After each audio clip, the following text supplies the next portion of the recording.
부가치세 신고 납부 우리 5주차 이규지 수업 진행하도록 하겠습니다. 자, 우리 7번 문제까지 잘 풀어봤고요. 자, 8번 문제 한번 풀어볼까요? 자, 다음 중 부가치세법상 가세거래에 해당하는 거다, 그죠? 자, 여러분들, 자, 지금 우리가 풀고 있는 문제들은요, 전부 다 기출 문제를 풀어보고 있죠. 자, 이런 공급 시기 또는 가세가 되는지 되지 않는지, 자, 이런 문제들이 자 빈출되고 있는 거 보이죠. 자, 그래서 시험 목적으로 우리 강의를 듣고 있는 친구들은 자, 요런 거에 대해서 공부를 조금 더 깊이 있게 좀 해줘야 되겠다, 그죠? 하지만 전반적으로 부가치 세법에 대해서 공부하는 친구들은 넓게 넓게 공부를 좀 해줘야 되는 겁니다. 넓게 넓게 공부를 좀 해줘야 돼요. 자, 가세거래에 해당되는 거 우리 한번 찾아볼까요? 자, 1번. 자, 상속세를 토지로 물납하는 경우. 자, 물납은 국가 입장에서 실익이 없기 때문에 가세거래로 보지 않습니다. 그죠? 자, 2번. 고용관계에 의하여 근로를 제공하는 경우. 자, 근로의 제공도 가세거래 애초에 해당하지 않는 거다. 그죠? 왜냐하면 부가치세법은 그 가세거래는 사업자에 한해 가지고 하는 거니까 우리 근로자들하고는 관계가 없다. 그죠? 왜냐하면 독립성, 계속성, 그리고 독립성은 일단은 위배를 해버렸거든요. 맞죠? 자, 3번. 제하를 담보 목적으로 적용하는 거. 자, 이것도 안 된다. 그죠? 담보 목적도 형식적인 거니까. 4번. 제하의 대가를 받지 않고 무상으로 공급을 했다. 자, 요거 우리 특수관계자한테 뭐 우리 싸게 공급을 하거나 또는 제하의 공급을 뭐 무료로 공급을 해줬다. 요거 가세거래에 해당이 되는 것들입니다. 하지만 용역의 무상 공급은 가세가 되지 않습니다. 그쵸? 자, 우리 개념 잡아야 됩니다. 자, 9번. 자, 다음 중 부가치세법상 요번에는 거래시기다. 그죠? 자, 거래시기. 거래시기에 대한 설명으로 틀린 것은 이렇게 돼 있네요. 자, 1번. 장기 할부 판매 경우에는 대가의 각 부분을 받기로 한 때, 정확하게 설명을 하고 있네요. 자, 2번. 사업자가 보세구역 내에서 보세구역 이외, 그러니까 넘어갈 때 우리는 수입으로 본다. 그죠? 그때 제하를 공급하는 경우에 당해 제하가 수입 제하에 해당하는 때는 수입신고 수리를 우리 공급 시기로 본다. 자, 이것도 맞는 표현입니다. 그죠? 3번. 위탁 매매 또는 대리인에 의한 매매의 경우에는 수탁자 또는 대리인의 거래식이다. 그러니까 자, 위탁자가 수탁자나 대리인한테 물건을 넘겼을 때가 공급 시기가 아니라 실제로 물건을 받은 수탁자나 또는 그 대리인이 판매를 할 때 그때를 거래 시기로 봅니다. 자, 이것도 맞는 표현이네요. 자, 4번. 자, 임대 보증금 등에 대한 간주 임대료의 경우에는 그 대가의 각 부분을 받기로 한 때 틀렸다. 그죠? 자, 우리 간주 임대료 어떻게 받죠? 우리 계속적 공급하고 똑같다. 그죠? 자, 그래서 예정신고기간 종료일이나 또는 확정신고기간 종료일을 공급시기로 봅니다. 아셨죠? 자, 10번. 부가치세법상 제하 공급시기가 잘못된 것은 자, 1번. 반환조건부 등 기타 조건 판매 경우. 자, 조건부 판매다. 그죠? 그리고 제하예요. 제하. 조건이 성취될 때 맞다. 그죠? 자, 근데 이게 용역의 공급이라면 달라진다. 그죠? 어떻게 되죠? 대가의 각 부분을 받기로 한 때가 돼버립니다. 아셨죠? 완성도 기준 지급이다. 자, 요거 대가의 각 부분을 받기로 한 때. 자, 맞습니다. 자, 보세구역 내에서 보세구역 외로 공급하는 것은 우리 수입으로 봅니다. 그죠? 자, 수입신고 수리일 맞다. 다 맞네요.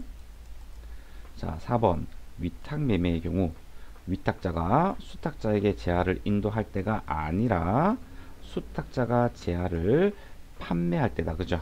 자, 그래서 4번이 틀렸습니다. 자, 반복적으로 계속 나옵니다. 그죠? 시험 문제에 나왔던 포인트만 계속해서 나오는 그러한 형상이네요. 자, 11번. 자, 다음 중 현행 부가가치세법상 가세 대상 거래와 거리가 먼 것은 이렇게 되어 있네요. 자, 1번 제하의 사업상 증여. 자, 증여다. 그죠? 그렇죠. 그러면 우리 어디에 해당된다? 그렇죠. 제하의 간주 공급에 해당이 됩니다. 그러니까 이건 가세 대상이 됩니다. 자, 토지의 무상 임대입니다. 특수 관계자 간 거래가 아니래요. 자, 그러면 어떻게 되죠? 우리가 부동산은 특수 관계자에게 무상으로 임대를 해 줬을 때 그때를 어떻게 보나요? 그렇죠. 특수 관계자 정리를 할게요. 그냥 여기서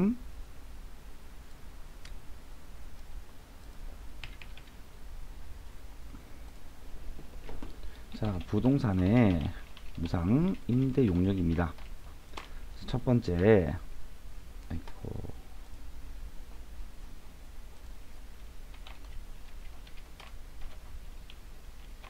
자, 특수 관계자에게 무상 임대를 해줬다. 자, 이거 가세가 되는 유일한, 그죠? 용역의 간주 공급으로 유일하게 가세되는 거 하나다. 그죠? 자, 그런데 만약에 자, 특수 관계자가 아닌 사람들에게 무상으로 임대했다. 요거 가세 대상이 되지 않습니다. 자, 요거 개념 하나 잡고 갈게요. 자, 그래서 특수 관계자가 아닌 사람한테 부동산을 무상 임대해 줬기 때문에 자, 2번은 답이 되는 거다. 그죠? 자, 요거는 가세가 되지 않습니다. 특수 관계자가 아니기 때문에. 3번 폐업시 잔존 제하. 이거 간주 공급에 해당된다. 그죠? 제하의 개인적 공급, 간주 공급에 해당된다. 그죠? 자, 좀 더 정확하게 표현하려면 자, 1번, 3번, 4번은요. 그 제하를 취득했을 때 매입세 공제를 받아서 써야 됩니다. 그죠? 자, 그런데 문제 단서에서 그 내용이 없다. 그죠? 자, 그러면 사실 완전한 문제가 아닙니다. 이 문제도. 왜냐하면 매입세 공제를 받을 수도 있고 안 받을 수도 있잖아요. 자, 그런데 우리가 2번이라고 표시를 할 수 있었던 거는 확실한 거잖아요. 그죠? 특수 관계자가 아닌 사람한테 토지를 무상으로 임대한 것은 확실하게 가세 대상 거래가 아닌 거거든요. 그래서 2번으로 찾을 수 있었던 겁니다. 자, 그리고 논리상 1번, 3번, 4번이 같은 제하의 간주 공급인데 나와 있잖아요. 자, 그러면 우리가 이 문제가 오류라고 이야기를 하기보다는 논리상 일관성도 있고 하니까 아하, 매입세 공제를 받은 것으로 봐야 되겠구나 라고 생각을 하고 문제를 풀면 되겠습니다. 자, 12번 문제 풀어보도록 할게요. 자, 다음 중 부가가치세법상 제하의 공급입니다. 그죠? 제하의 공급 설명으로 자, 틀린 것이네요. 자, 1번 가세사업을 위하여 취득한 제하를요, 면세사업을 위하여 사용 소비하는 경우에는 자가공급으로 보아 부가가치세가 가세된다. 맞습니다. 그죠? 자, 11번 문제도 사실은 이렇게 표현을 해줘야지 정확한 표현이 되겠다. 그죠? 2번 주사업장 총괄납부 사업자가 총괄납부 기간 중에 다른 사업장으로 반출하는 재가는 제하의 공급으로 보지 아니하는 것을 원칙으로 한다. 자, 우리 주사업 총괄납부 또는 사업자 단위 가세 제도를 이용하고 있는 사업자는요, 판매 목적 타사업장 반출에 해당하는 간주 공급으로 보지 않는다. 그죠? 자, 그 말을 이렇게 써놓은 거네요. 자, 3번 사업을 위해 취득하여 매입세 공제를 받은 제하를요, 고객에게 무상으로 증여하는 것은 원칙적으로 제야의 공급에 해당하는 것으로 본다. 자, 이것을 우리는 사업상 증여라고 했다. 그죠? 사업상 증여에 해당이 되니까 당연히 가세거래에 해당이 됩니다. 제야의 공급에도 해당이 되는 거고요. 아셨죠? 그래서 이것도 간주 공급에 해당이 된다. 자, 4번. 개인 사업자가 사업용 자산을 증여세 납부 시에 물납하는 경우, 나왔네요. 답이 물납 나왔다. 그죠? 우리가 제야의 공급으로 보지 않는 사유 중에 하나다. 그죠? 그래서 읽어볼 필요도 없이 4번이 답일 거예요. 자, 물납하는 경우에도 면세 제야인 경우를 제외하고는 제야의 공급으로 보아 부가치세를 가세한다. 자, 면세 제야인 경우를 제외하고, 자, 이 말이 뭐냐면 가세 사업으로 취득한 제야가 아니다라는 거다. 그죠? 그러니까 사실은 면세 제야든 가세 제야든 물납하는 경우에는요, 제야의 공급으로 보지 않습니다. 아셨죠? 만약에 이 물납이 아니고 뭐 사업상 증여를 하는데 뭐 개인적 공급이 돼야 되는데, 자, 면세 제야를 경우를 제외하고 했을 때는 맞는 말입니다. 자, 무슨 말인지 다시 얘기를 해줄게요. 자, 개인 사업자가 사업상 증여나 또는 자가 공급이나 또는 우리 그 뭐냐 개인적 공급이나 자가 공급이나 사업상 증여에 해당하는 간주 공급에 해당이 되려면 면세 제한은 애초에 취득할 때 매입세 공제를 받지 않았잖아요. 그러니까 제야의 공급으로 보지 않는 거고요. 매입세 공제 받은 것만 우리가 간주 공급으로 보는 거잖아요. 그죠? 자, 그래서 면세 제한인 경우를 제외하고가, 자, 면세 제한은 우리가 매입세 공제를 받지 않는다. 그죠? 자, 매입세 공제를 받지 않은 경우를 제외하고는, 그러니까 이 말은 결국에는 매입세 공제를 받았다라는 말이 되는 거잖아요. 그죠? 자, 요렇게 해석할 수도 여러분들이 있어야 됩니다. 아셨죠? 자, 13번 문제 풀어보도록 할게요. 자, 부가지세법상 거래 형태별 공급 시기에 관한 설명 중 옳지 않은 것이네요. 자, 공급 시기다. 그죠?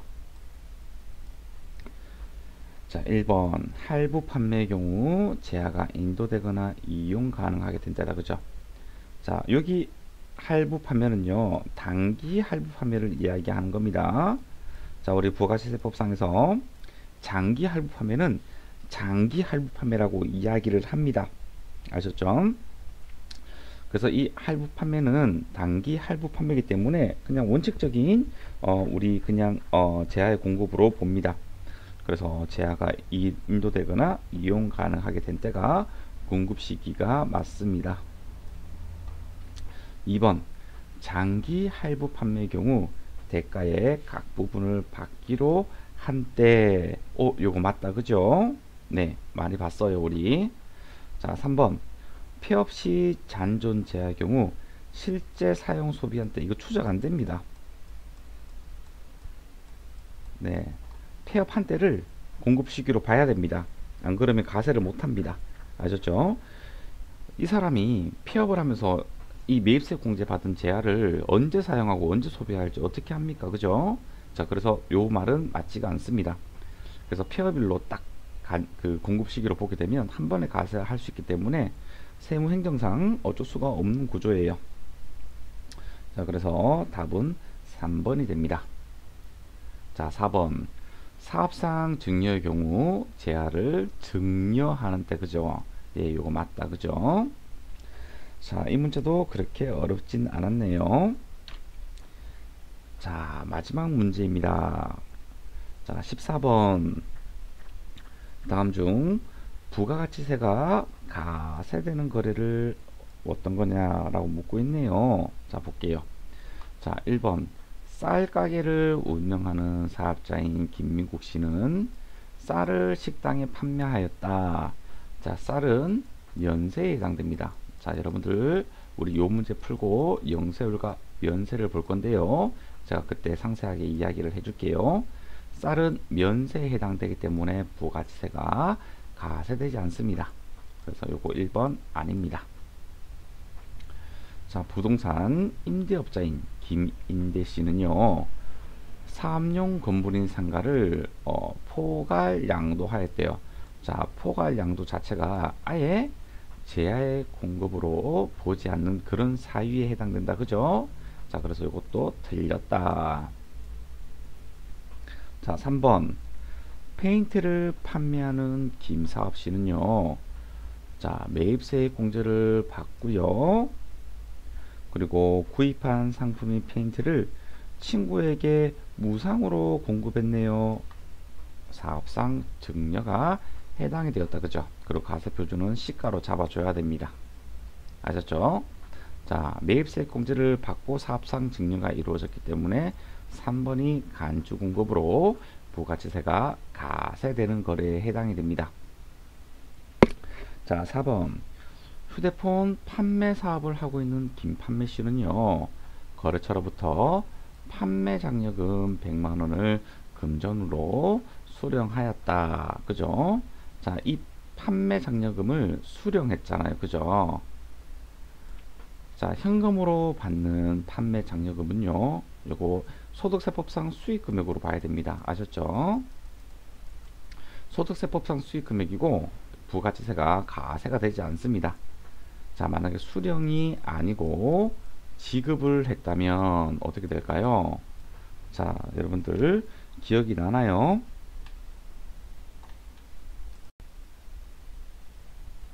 기억이 안 날 수밖에요.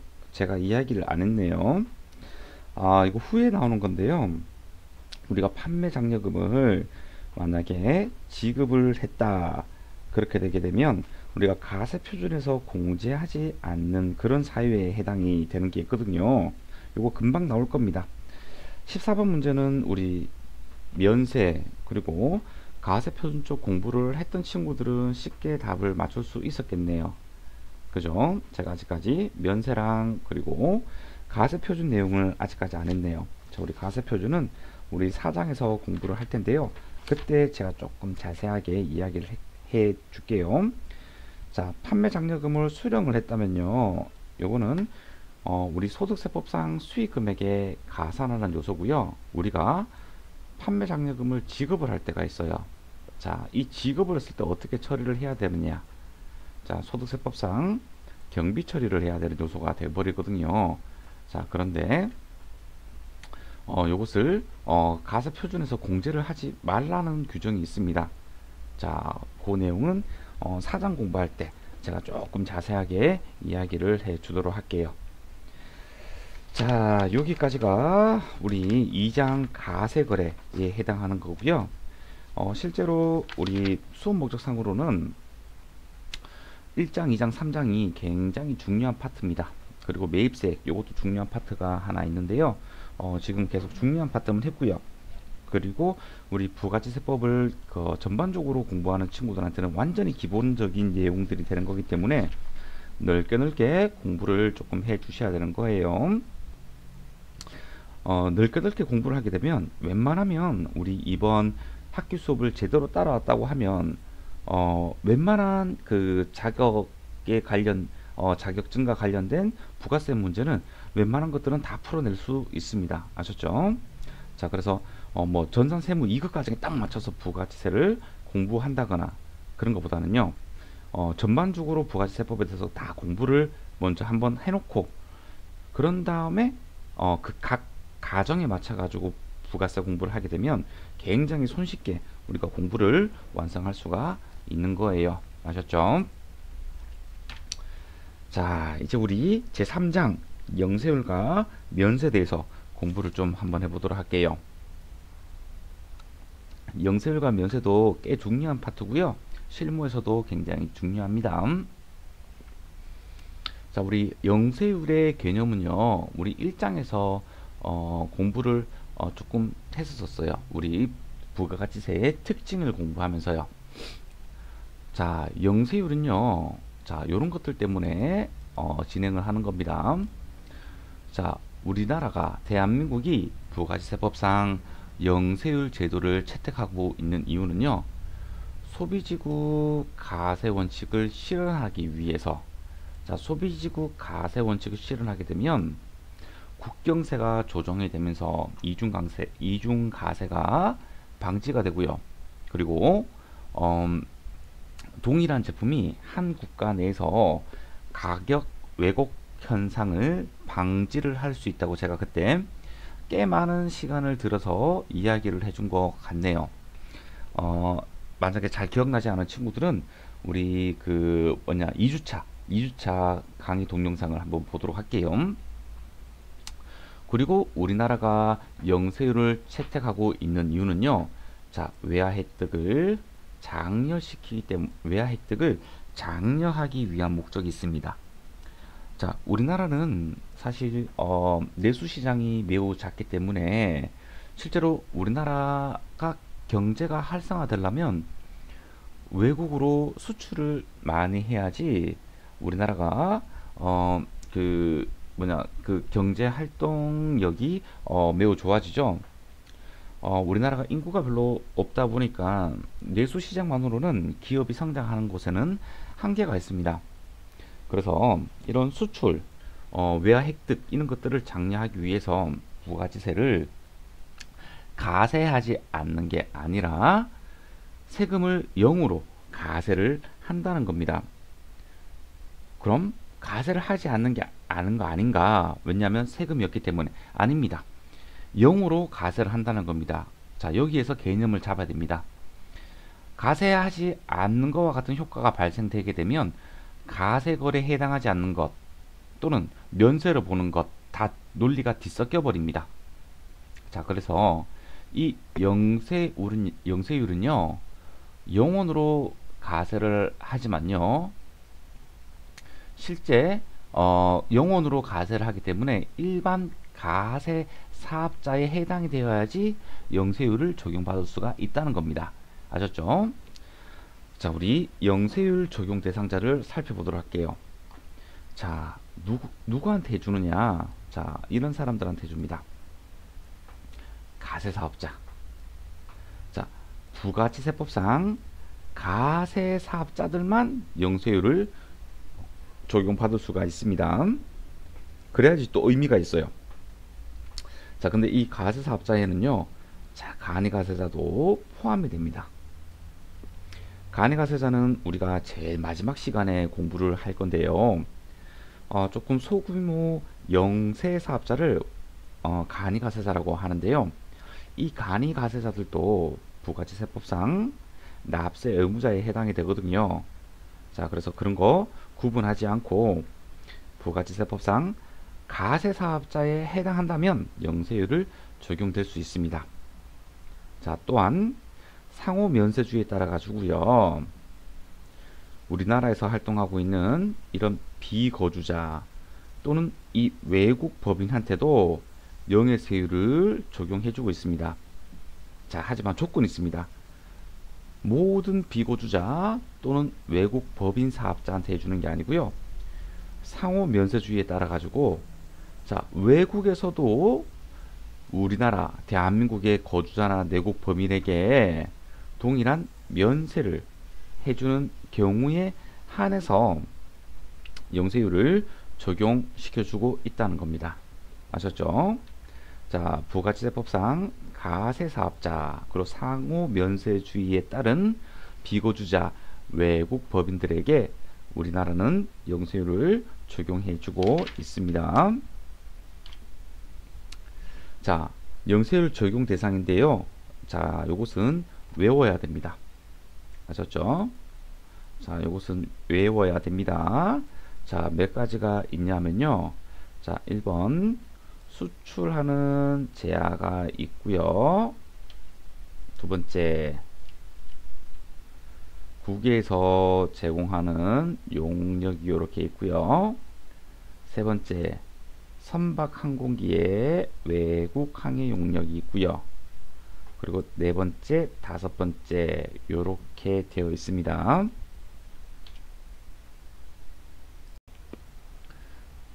자료를 조금 추가를 시킨다고 잠시 수정을 하고 되돌아왔네요. 자, 이렇게 한 5가지가 있는데요.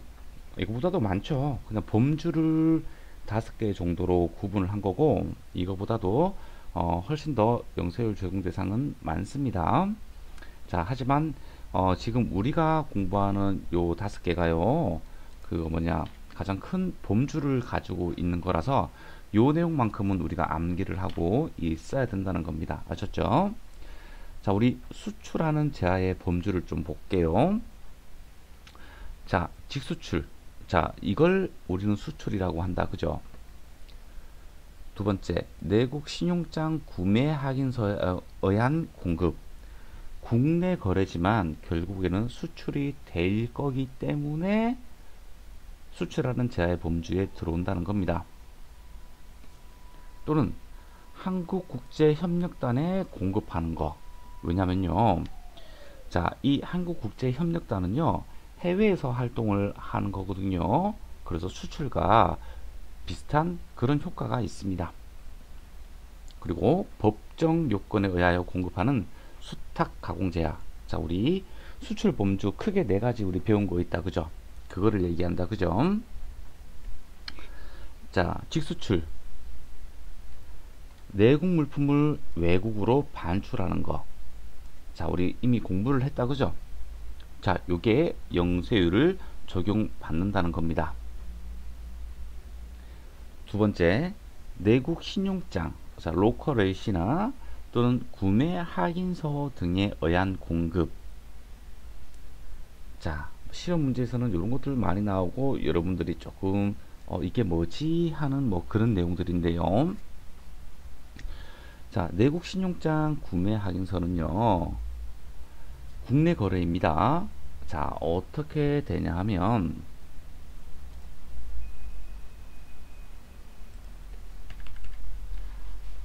자, 국내 생산업자가 있고요.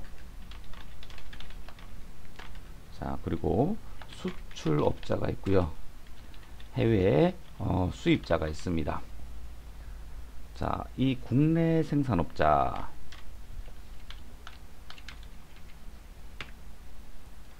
자, 요렇게 수출업자한테 공급을 할 거예요. 그런데 여기서 LC나 구매 확인서 등으로 공급을 하게 되면 결국에는 이 수출업자가 공급받아 가지고 어떻게 한다? 이렇게 수출을 할 거거든요. 자, 그래서 여기서도 영세율을 적용해 주지만 어차피 수출될 거니까 여기도 영세율을 적용한다는 겁니다. 아셨죠? 자, 그런데 여기에 있는 요 공급이 영세율 거래이긴 하지만 어떤 거래예요? 그렇죠. 이건 국내 거래잖아요. 그렇죠? 자, 요거는 이제 국외 거래로 넘어가는 거고요. 자, 국내 거래니까 사업자들끼리 공급했을 때는 무엇을 주고받아야 되죠? 그렇죠. 세금 계산서를 서로 발급하고 수치를 해줘야 됩니다. 그런데 이 세금 계산서 명칭이 영세율이 적용된다고 해서 영세율 세금 계산서라고 부릅니다. 자, 국내 거래임에도 불구하고 이렇게 영세율을 적용해 준다는 겁니다. 아셨죠? 자, 그 얘기를 지금 하고 있는 겁니다. 자, 그래서 세금 계산서를 반드시 발행을 해야 됩니다. 아셨죠? 자, 2번 국외에서 제공하는 영역입니다. 얘가 있죠. 자, 해외에서 건설 용역 진행하는 거. 자, 요거 용역의 제공 장소가 국외인 용역을 이야기를 하는 거고요. 거래 상대방 대금 결제 방법 불구하고 영세율을 적용합니다. 자, 여기에서 이 거래 상대방 대금 결제 방법이 왜 중요하냐 하면, 자, 우리는 크게 다루지 않을 건데요. 이런 기타 외야 획득을 하는 데 있어서 영세율이 적용되는 거 있어 가지고 대금 결제 방법과 그 거래 상대방을 규정해 놓은 것들이 있거든요. 그것 때문에 그런 겁니다. 자, 그 부분은 너무 세부적인 내용이라서 우리 학습에는 조금 제외를 하도록 할게요. 자, 여튼 국외에서 제공하는 용역에 대해서는 영세율이 적용됩니다. 3번 선박항공기의 외국 항행 용역입니다. 자, 국내에서 국외, 국외에서 국내, 국외에서 국외. 자, 우리나라 국적기라면 전부 다 영세율이 적용되겠다. 그죠? 자, 4번 기타 외화를 획득하는 제한 또는 용역의 공급에 대해서도 영세율이 적용됩니다. 자, 국내 거래지만 외화 획득이 되는 거래예요. 아셨죠?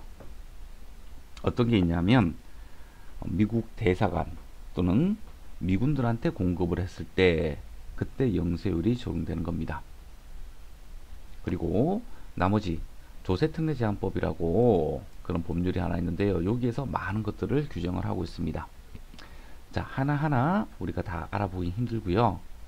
자, 1번부터 4번까지는 우리가 조금 암기가 좀 필요한 거예요. 아셨죠? 자, 참고사항인데요. 자, 요거 볼게요. 자, 용어를 조금 정립을 할 건데요. 자, 첫 번째 신용장입니다. 자, 이 신용장이 뭐냐 하면, 자, 은행이 신용장 개설 의뢰인의 신용을 보증하는 증서로서, 자, 통상적으로 우리 수입상이 의뢰를 합니다. 신용장 개설 은행 앞으로 한엄을 인수 지급할 것을 약정하는 서류래요. 그래서 이 신용장이 있으면 이 수입상에 신용을 근거로 은행이 이 한엄을 인수를 하고 지급할 것을 약정하는 거기 때문에요. 신용장 거래가 이루어진다면 매우 대금을 결제받는 데 있어 가지고 굉장히 안정성이 있겠다. 그죠? 그래서 신용장 거래가 이루어져야 됩니다. 두 번째, 내국 신용장입니다. 자, 내국 신용장은요. 자, 수출업자가 자, 여기서 말한 우리 수출업자는 누구죠? 자, 여기를 얘기한다. 그죠? 여기를 이야기하는 거예요. 자, 수출업자가 직접 생산해서 수출을 할 수도 있겠지만 국내 생산업자한테 제조를 위탁을 해서 자, 그 가공된 제화를 우리가 해외에 수출을 할 수도 있겠다. 그죠? 자, 여기서 말하는 수출업자는 직접적으로 해외로 수출하는 업자를 이야기합니다. 수출 이행에 필요한 완제품, 원자재 또는 임가공 영역을 국내에서 조달, 그죠? 자, 이런 제품들을 국내에서 조달 또는 공급받기 위해서 물품 구입 대금 등의 사전 지급 대신 해외로부터 받은 원신용장, 자, 이 수출업자도 해외로부터 원신용장 마스터 LC를 담보로 해서요. 자, 국내 은행에 신청을 합니다. 이 수출업자가. 그러면 국내 원자재 등 공급업자를 수혜자로 해서 이 국내 생산업자를 수혜자로 해서 개설하는 신용장을 말하는 겁니다. 그래서 이런 내국 신용장 또는 구매 확인서가 있다고 하면 수출할 것이 명백하겠다. 그죠? 그래서 우리가 이런 내국 신용장이나 구매 확인서가 있는 공급에 대해서는요, 수출할 것이 확실하기 때문에 영세율을 적용해 줄 수가 있다는 겁니다. 자, 아셨죠? 자, 요 논리를 조금 알고 어떤 자료, 어떤 세금 계산서, 그리고 이 수출은 세금 계산서 발행 안 하는 거 여러분들 알죠?